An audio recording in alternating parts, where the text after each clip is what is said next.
They say the Phantom isn't a car, it's a moving cathedral. A sanctuary on wheels built not just to drive you, but to crown you.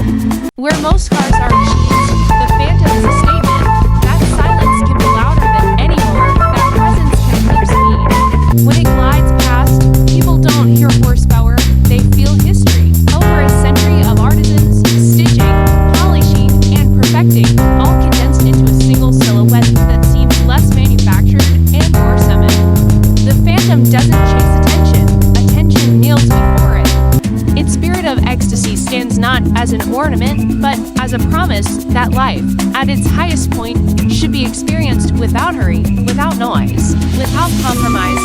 This isn't transport, this is arrival. The moment its door closes with that hushed thumb, the outside world stops being your concern. In here, you are untouchable, so when you see a Phantom glide by, don't call it luxury. Call it what it really is, the crown jewel of presence. Power here isn't about numbers you brag at a bar, it's about effort you never feel. Beneath that mile-long hood rests a 75-liter V12, but you'll never hear it scream. It doesn't shout, it whispers like you're 100 miles away, but more in your chest than ears. Press the pedal, and the Phantom doesn't surge forward, it levitates. Zero drama, zero hesitation, just a tidal wave of torque carrying 5,000 pounds of handcrafted serenity, as if gravity forgot its job. While other engines flex, this one serves. It's tuned not for quarter-mile times, but for eternity, effortless acceleration at any speed, any road, any moment. The engineers didn't build it to dominate. They built it to disappear, so that what remains is only calm, steady forward motion. That is the Phantom-esque paradox, a machine of immense force that hides its own strength. True power isn't in the noise it makes, but in the silence it maintains. And in that silence, you discover something rare, control without struggle, might without chaos. The Phantom doesn't just move, it commands space. Speed in the Phantom isn't measured in miles per hour, it is measured in moments preserved. Where sports cars chase seconds, the Phantom erases them. At 70 miles per hour, the world outside may blur, but inside, time slows, stretching every breath into eternity. This car was never designed to outrun anyone. It was designed to make you forget what running means. Because the truth is, when you live at the very top, there's nothing to chase. The Phantom flips the script. Speed isn't about arriving sooner, it's about arriving unchanged. No vibration, no noise, no reminder that physics exists at all. It's like floating through the world in your own dimension, while everyone else scrambles on the surface. The Phantom teaches a lesson most of us never learn, that velocity and pistanti have to be enemies. In a society obsessed with acceleration, the Phantom whispers a counterpoint that the greatest luxury is not going faster, but feeling as if time itself has finally slowed down to match it. Here, speed is escape, it's grace. Design here isn't styling, it's sculpture. Every line in the Phantom feels less on and more ordained, like the sheer scale, the upright grille, the endless hood, these aren't features, they're declarations.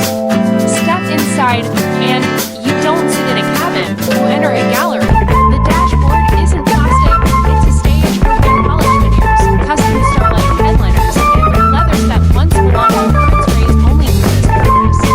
Every stitch is a signature, every panel a canvas, every detail a silent obsession to make imperfection impossible. But it's not about glitter or flash, the Phantom doesn't scream for likes or hashtags. Its beauty is built for the few who understand restraint.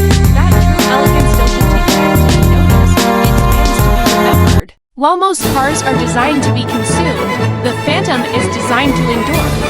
Long after trends fade and fashions crumble, it will glide on, a rolling monument to the belief that artistry, when married to patience, becomes eternal. The Phantom isn't beautiful because it tries.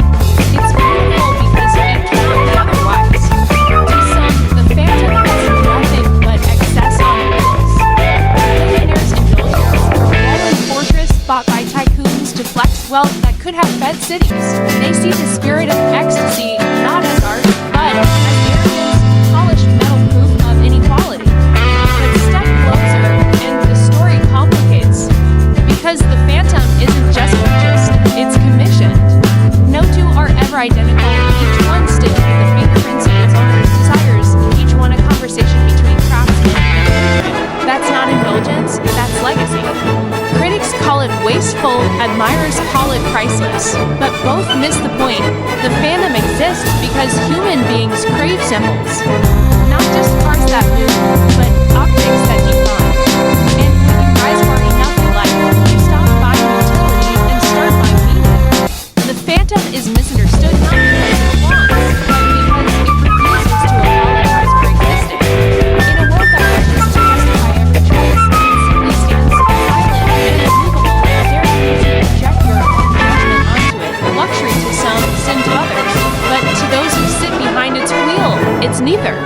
It's a mirror. No one grows up dreaming of traffic jams or gas receipts. As kids, we draw shapes of doors that open like wings, with cabins built for pigs, with names whispered like myths. For some, that dream fades with age. But the phantom, it keeps the dream alive. It isn't just for the billionaire who signs the check. It's for the child who once pressed their face against the glass of a dealership window, promising, one day. It asks for the teenager who scribbled cars in the margins of notebooks while teachers talked about realistic futures. It's for the young professional who worked late nights, not for the paycheck, but for the proof. The phantom carries those voices.